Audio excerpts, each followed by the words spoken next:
8:33 हो गए हैं और सुनना है बहुत सारा। क्या करें, आगे पढ़ाएं या पिछला सुना जाए? क्यों जी, सभी उत्तर दीजिए। अच्छा जी, सुन लीजिए।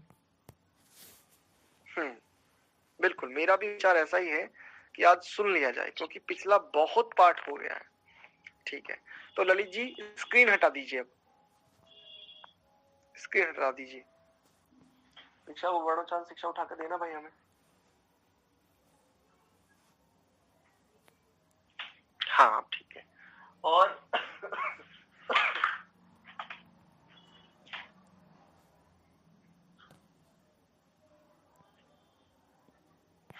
आप लोग भी अपनी पीडीएफ को बंद कर दीजिए जो आपने मोबाइल में खोल रखी है, क्योंकि पीडीएफ से देख करके नहीं सुनाना, आपको ऐसे ही सुनाना है। जितना भी आप सुनाए, जितना भी आपको समझ में आया है, वो आप अपनी बुद्धि से सुनाइए, क्योंकि यदि आरंभ में ही आप पुस्तक का सहारा लेंगे या चीटिंग करेंगे तो आपकी योग्यता जो निखरनी चाहिए वो निखर नहीं पाएगी। ठीक है, आइए तो मैं आपसे पूछते हुए चलता हूँ। बहुत सरल से प्रश्न पूछूंगा, कोई बहुत कठिन नहीं। और ये परीक्षा या ये जो पूछना है आपसे, सुनना है, वो बस इसलिए है कि सुनने से हम में एक उत्सुकता आती है। हम थोड़ी हमें क्या है, और जानने सीखने की उत्सुकता बढ़ती है और हमें थोड़ा और लाभ हो जाता है। जी,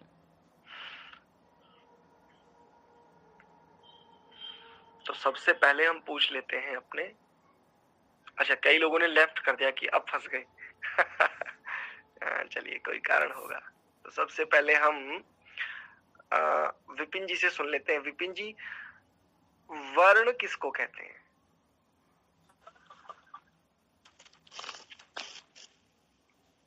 आचार्य जी नमस्ते। जी नमस्ते। जी आचार्य जी, एक बार रिपीट करना आचार्य जी। वर्ण या अक्षर किसे कहते हैं?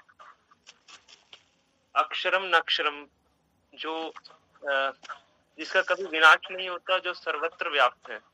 ठीक है, बिल्कुल। देखिए, इसका यही उत्तर है। ठीक है, हमने सूत्र में भी जो श्लोक था उसमें काफी बड़ा लिखा था, वहां पर पढ़ा था, लेकिन वो पूरा श्लोक था, आगे की भी उसमें भूमिका थी। लेकिन इसका उत्तर जैसा विपिन जी ने दिया, बिल्कुल ऐसे ही सरलता से। अक्षर किसको कहते हैं? कि जो सर्वत्र व्याप्त है, यानी चहुं ओर फैला हुआ है, और जो कभी विनाश को प्राप्त नहीं होता। बहुत सुंदर। म्यूट कर लीजिए विपिन जी। सुनंदा बहन जी हैं? हाँ जी आचार्य जी। जी, वर्णों का उपदेश किस लिए किया जाता है?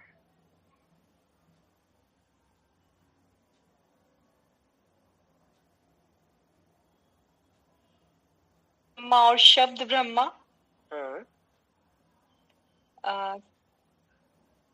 के रूप में किया जाता है, जो वाणी का विषय।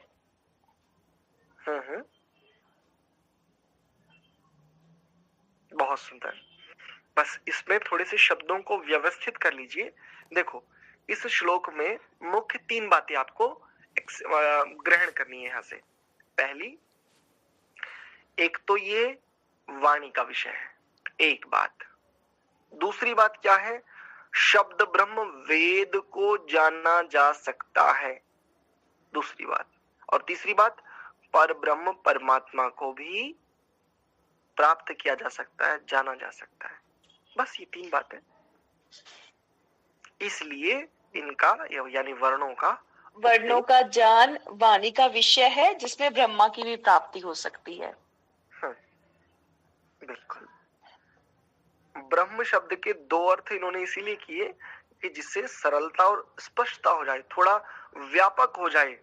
व्यक्ति की बुद्धि जितनी व्यापक होती है ना, उतना ही व्यक्ति उन्नति की ओर बढ़ता है।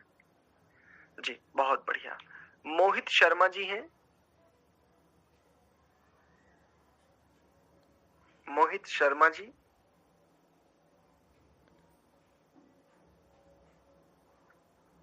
शायद अनम्यूट नहीं कर पा रहे हैं। योगेंद्र आर्य जी हैं। नमस्ते जी आचार्य जी। जी नमस्ते जी। तो सबसे पहले तो आप मुझे ये बताइए, जो पढ़ा रहे हैं वो थोड़ा सरलता से पढ़ा रहे हैं, थोड़ी कठिनता हो रही है? अभी तो देखो जी हमारा दिमाग थोड़ा कम ही चलता है। नहीं कोई बात नहीं, मेरे हिसाब से जी याददाश्त भी बहुत कम रहती है। जी जी जी बिल्कुल। इस आयु में पढ़ रहे हैं और इतने गूढ़ ग्रंथों को पढ़ रहे हैं, यही बड़ी बात है अपने आप में। और स्वाध्याय में कभी भी आपका अनध्याय नहीं होता है, ये भी अपने आप में प्रशंसनीय है। तो कोई बात नहीं, फिर भी चलिए आपसे बहुत संक्षेप में कुछ पूछ लेते हैं। जी, ब्रह्म शब्द से इन्होंने ब्रह्म शब्द के कितने अर्थ बताए थे और कौन कौन से?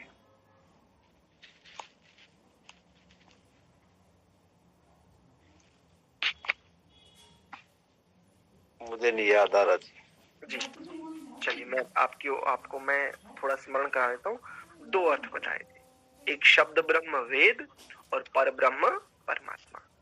ठीक है जी? ठीक है जी। चलिए ललित सैनी जी हैं। जी आचार्य।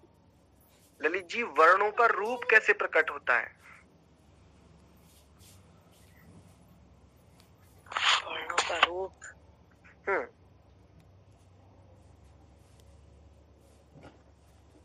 अपनी भाषा में बता दीजिए, कोई बात नहीं। पता नहीं जी, आज ही हमने पढ़ा था। चलो मैं इसको और सरलता से बताऊंगा आपको। गौरव जी। जी आचार्य जी। वर्णों का रूप कैसे प्रकट होता है? अच्छा, ये नाभि से होता हुआ ऊपर की ओर, हृदय से होके फिर मतलब बाहर आता है। मतलब 2 तरीका बताया था अभी, एक जठराग्नि से होते हुए फिर ऊपर की ओर।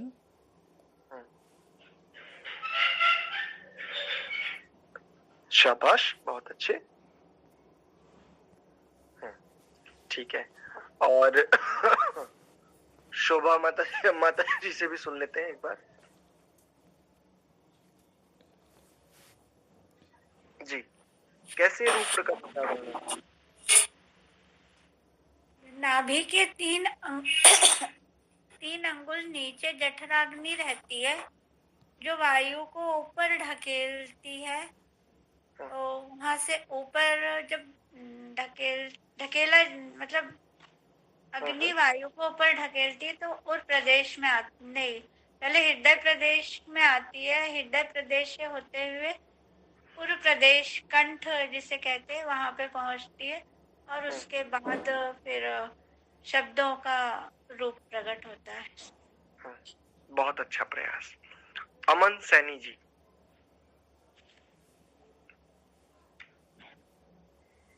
अमन जी। हाँ जी, हाँ गुरु जी। आप बताएंगे वर्णों का रूप कैसे प्रकट होता है? गुरु जी इसका पता नहीं। कोई बात नहीं। बेटा आपकी आयु कितनी है? 14 वर्ष। तो आपको इस कक्षा में जुड़ने का ये लिंक आदि ये कहाँ से मिला, और आपको किसने कहा कि इस कक्षा में आपको जुड़ना चाहिए? ये तो पता नहीं। अच्छा, ठीक है, कोई बात नहीं। चलिए, आप में से कोई अपनी स्वेच्छा से कोई बताना चाहेगा कि वर्णों का रूप कैसे प्रकट होता है, यानी सरल भाषा में, कोई भी आप में से?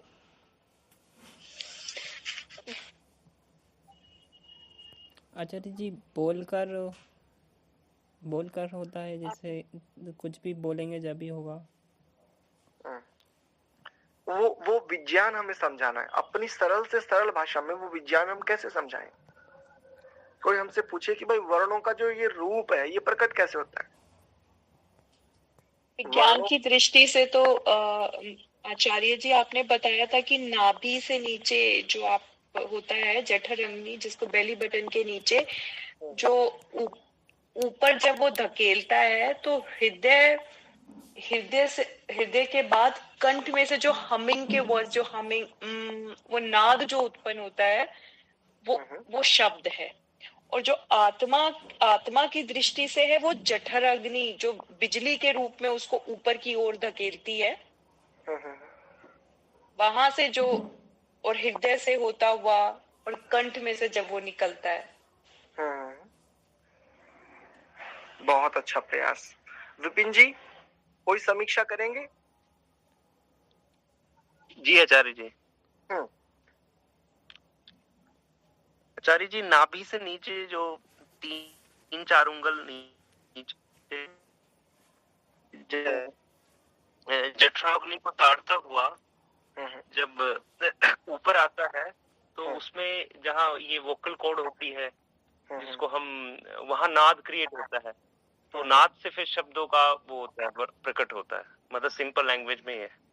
जी जी जी, बहुत बढ़िया, अच्छा प्रयास रहा सुनंदा बहन जी का भी, और विपिन जी ने भी। आप में से जिन जिन लोगों ने प्रयास किया वो बहुत अच्छा रहा।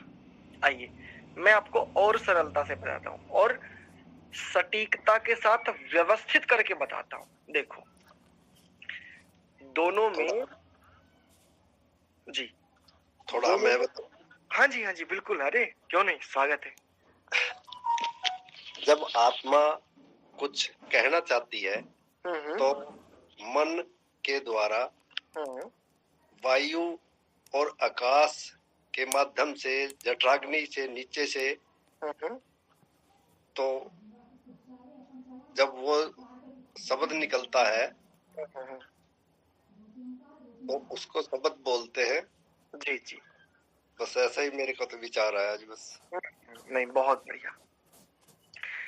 देखिए ठीक है, म्यूट कर लीजिए। अब ध्यान से समझिए दोनों में डिफरेंस क्या है। अगर हम कहें कि इन दोनों में डिफरेंस क्या है, देखो जो पहला जो श्लोक है ना, वो वर्णों के प्रकटीकरण को लेकर के, मुख्य रूप से वर्ण प्रकट कैसे होता है इसको लेकर के, इसको ध्यान में रख करके है। और दूसरे वाला जो ये श्लोक है जिसमें 3 पंक्तियां हैं, आत्मा बुद्धिया वाला जो श्लोक है, ये इस बात को इंगित कर रहा है कि ये जो शब्द है, ये जो वर्ण है, ये जो अक्षर है, ये स्वयं प्रकट नहीं होते। आत्मा बुद्धि के साथ मन आदि को जुड़ करके आत्मा चाहता है तब प्रकट होते हैं। ऊपर वाले श्लोक में प्रोसेस बताई कि कैसे प्रकट होते हैं, और नीचे वाले श्लोक में प्रोसेस बताई कि ये स्वयं प्रकट नहीं होते, आत्मा जब कोई कुछ चाहता है तब प्रकट होते हैं। ये तो थी इनके दोनों में भेद की बात। अब दूसरा सरलता से देखो, सामान्य से सामान्य भाषा में जब आप किसी विद्या को अन्य तक पहुंचा दें, वास्तव में आपका विद्या पढ़ना भी और पढ़ाना भी तब सार्थक होता है। तो देखिए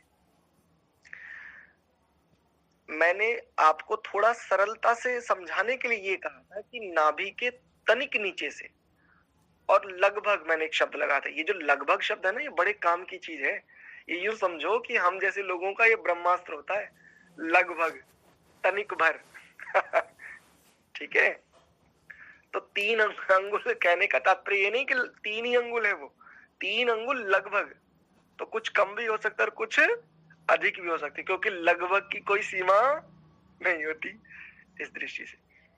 तो नाभि के नीचे से प्राण वायु, इस बस ऐसा समझिए, प्राण वायु नाभि के नीचे से ऊपर को उठता हुआ सबसे पहले ताड़ता जठराग्नि को, और जठराग्नि नाभि के नीचे नहीं रहता, बिल्कुल नाभि के आसपास जठराग्नि होती है, ठीक है। या यूं कहूं कि नाभि के चारों ओर जठराग्नि होती है, ऐसा समझ लीजिए। और केवल एक ही स्थान पर जठराग्नि नहीं होती। जब भोजन करते हैं तो भोजन से रस, रस से रक्त, रक्त से मांस, मांस से मेद, मज्जा, अस्थि, वीर्य और फिर ओज आदि अलग अलग स्थानों पर ये जो पाचन, ये जो पकना हो रहा है ना, अलग अलग रस का, रक्त का, इन सब का, ये सारी अग्नियां काम कर रही हैं। तो भोजन को पकाने का जो काम करती है अपने हमारे पेट में, हमारे उदर में जो भोजन को पकाने का, उसको पचाने का जो सबसे पहले काम करती है, जिससे वो रस निकालती है, उस अग्नि का नाम होता है जठराग्नि। तो प्राण वायु सबसे पहले जठराग्नि को ताड़ता है, वही जठराग्नि फिर ऊपर को उठती हुई वायु को ताड़ित करती है, और वो वायु हमारे कंठ तक आता है। कंठ में सबसे पहले नाद बनता है, बस इतना समझिए। ये जो कंठ है, यानी जहां से हमारी चेस्ट आरंभ होती है, और चेस्ट का जो लगभग ऊपर कंठ के नीचे जहां से वो देखे आप गहराई सी है, मैं आपको वीडियो कॉल से दिखाता हूं। देखिए, आप मुझे देख पा रहे हैं ना? ये है ना, ये यहाँ पर ये पूरा कंठ है, और कंठ का ये जो देखो गड्ढा सा होता है, ये यहाँ पर नाद आता है यहां तक, ठीक है जी। और इस नाद के बाद फिर अलग अलग वोकल कॉर्ड से होते हुए वो अक्षर प्रकट होते हैं। बस फिर से दोहराता हूं, नाभि के नीचे से प्राणवायु जठराग्नि को ताड़ता हुआ कंठ तक आता है, और कंठ में आकर के वो नाद का रूप ले लेता है। वही नाद हमारे वोकल कॉर्ड से, यानी विभिन्न स्थानों से, जिनको स्वर यंत्र भी बोल सकते हो आप, वोकल कॉर्ड्स का मतलब स्वर यंत्र, विभिन्न स्वर यंत्रों से होते हुए वर्णों को प्रकट करता है। बस इतना सा, ठीक है? अब समझ में आ गया सभी को? हाँ जी जी। तो एक और छोटी सी परीक्षा ले लेते हैं। हमने भूमिका आप लोगों को पढ़ाई थी, भूमिका में से एक दो छोटे छोटे से प्रश्न कर लेते हैं। अच्छा, ये जो वर्णोच्चारण नामक वर्णोच्चारण शिक्षा नामक जो ये ग्रंथ है, ये हमने किन किन मुनियों का बताया था? कात्यायन, पाणिनि, पतंजलि, और जिनको संपादित किया है ज्ञानंद जी ने इसको। जी, जी, बहुत सुंदर। और बहन जी एक बात ध्यान रखेंगे, जब हम अपने से बड़ों का नाम लेते हैं ना, तो उनके आगे मुनि, महर्षि, ऋषि आदि शब्दों का प्रयोग करना चाहिए।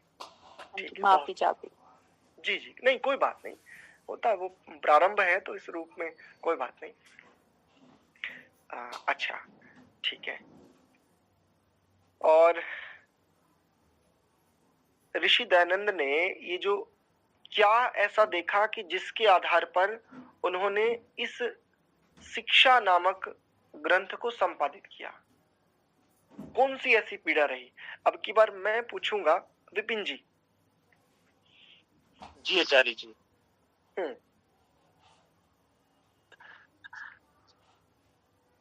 अशुद्ध उच्चारण आचार्य जी, जैसे ज का जान का कहीं ज्ञान बोलते हैं दक्षिण में, और कहीं कहीं ज्ञान बोलते हैं, तो इसका अशुद्ध उच्चारण को ठीक करने के लिए हमारे श्री दयानंद जी ने इनका वर्णोच्चारण शिक्षा का। जी, बहुत सुंदर। बस एक छोटी सी पंक्ति इसमें और जोड़ दीजिए विपिन जी, वेदादि सत्य शास्त्रों के पाठ में भी ऐसा ही अशुद्ध उच्चारण करते थे। जी आचार्य जी। जी जी जी, बहुत बढ़िया। अच्छा, अब की बार हम पूछते हैं गौरव जी से। गौरव जी, वर्णोच्चारण शिक्षा में कितने अक्षर इन्होंने माने हैं? अच्छा जी, 63। 63 को अपनी भाषा में क्या बोलते हैं? 63। बहुत सुंदर, ठीक है। चलिए, तो मैं समझता हूं जितना हमने आपको पढ़ाया है, आपने बहुत तत्परता से, बड़ी तन्मयता से, बड़ी एकाग्रता से पढ़ा है, और इसी प्रकार से हम पढ़ते रहेंगे तो हमें बहुत लाभ आगे मिलने वाला है। हमारे पास 7 मिनट हैं।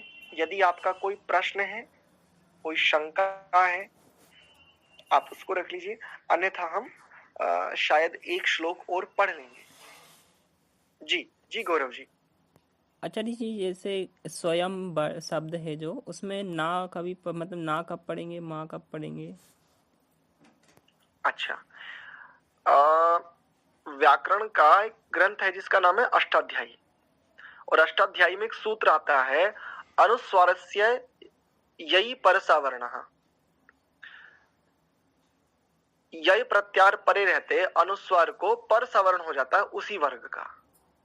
जैसे अनुस्वार के बाद यदि क वर्ग का है तो ग हो जाएगा ग, जैसे कंघा, गंगा, ठीक है, डंगा, ठीक है, इस रूप में। हाँ, जैसे चा वर्ग है तो जैसे चंचल, और जैसे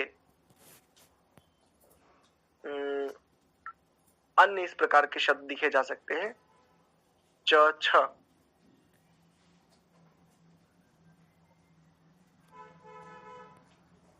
जैसे अंजनी है ना, तो अंजनी में च छ ज झ इया, ये वाला इया आ जाता है, जिसको कई लोग अणे खाली भी बोलते हैं ना, वो च वर्ग का जो पांचवा अक्षर है, इस रूप में। तो ऐसे ही नियम काम करते हैं। आगे आगे ये सब आते जाएंगे। जैसे आपने आज ही एक श्लोक पढ़ा युंगते, तो युंगते में वो ग बना हुआ था, का वर्ग का जो पांचवा अक्षर होता है उसको ग बोलते हैं, यानी ग। इस ग को आप अपनी नासिका को दबा करके देखो, ऐसे मैं आपको टेक्निक बताते हुए चलता हूं। जब आप अपनी नासिका को ऐसे एक अंगुली और एक अंगूठे से ऐसे प्रेस करेंगे और तब बोलेंगे ग, तो ये जो ध्वनि इस समय आ रही है ये शुद्ध ध्वनि है का वर्ग के अंतिम अर्थात पांचवें अक्षर जी। हाँ जी बिल्कुल। अब जैसे देखें अंग, गंगा, कंघा, इस रूप में। भैया बहुत सारी जगह पे ओम गम बोलते हैं, गण होता है, ओम गम गणपते नमः, और कहीं बोलते हैं गण गणपते नमः। जी, वो यही तो ऋषि दयानंद के समय से ये अंध परंपराएं हैं। मैं स्वयं ना जाने साउथ में तो बहुत सारे गम ही बोलते हैं इसको, और बहुत बड़े बड़े एस्ट्रोलॉजर है जो मैंने देखा वो गम ही बोलते हैं इसको। जी जी, वो उनका एक तर्क रहता है इसके पीछे बहन जी। वो कहते हैं कि हमारे गुरुजी ने ऐसा ही पढ़ा है, तो हम अपने गुरुजी की अवहेलना नहीं कर सकते, लेकिन उनको भले मानुषों को एक विचार करना चाहिए। अरे भाई, गुरु भी एक मनुष्य है, उससे भी त्रुटि हो सकती है।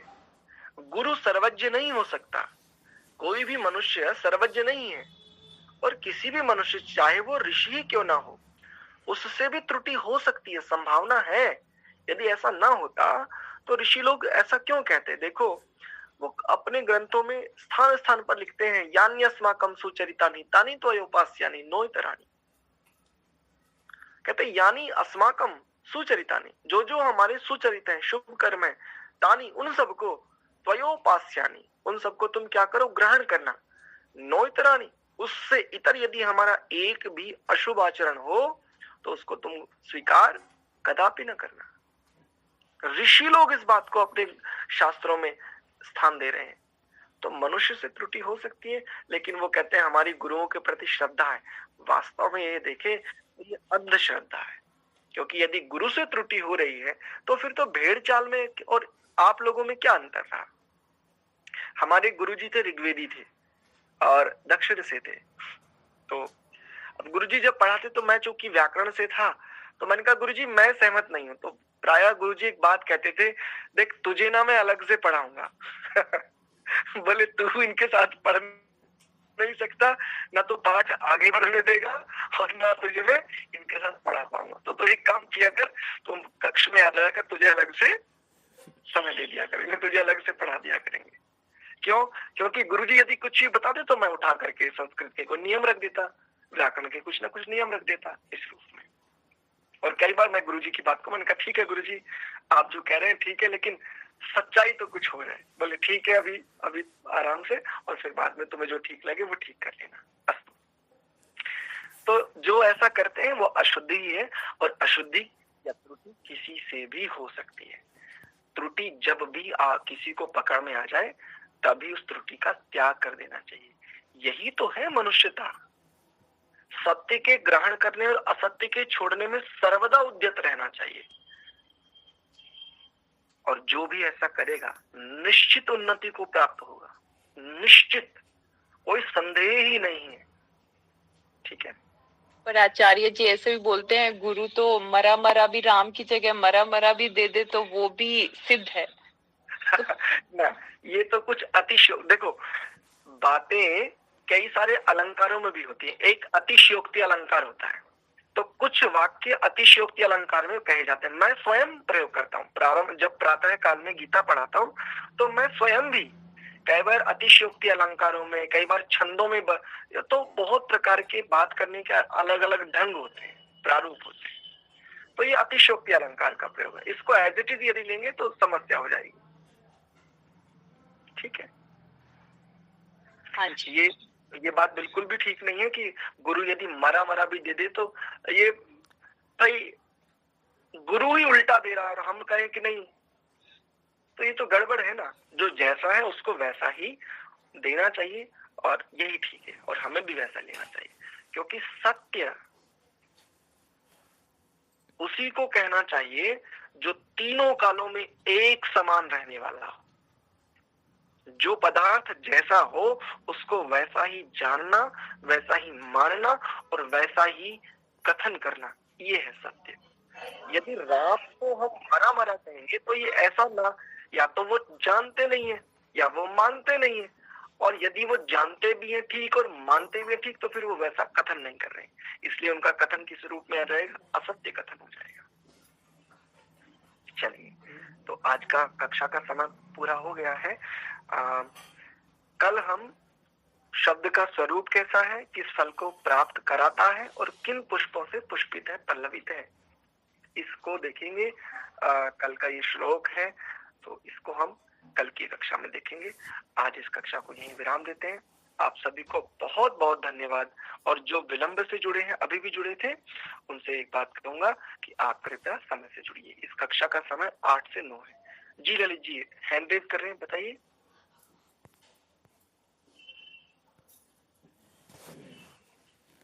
शायद गलती से हो गया होगा। चलिए, आप सभी को सादर प्रणाम। धन्यवाद आचार्य जी। नमस्ते। नमस्ते आचार्य जी। नमस्ते।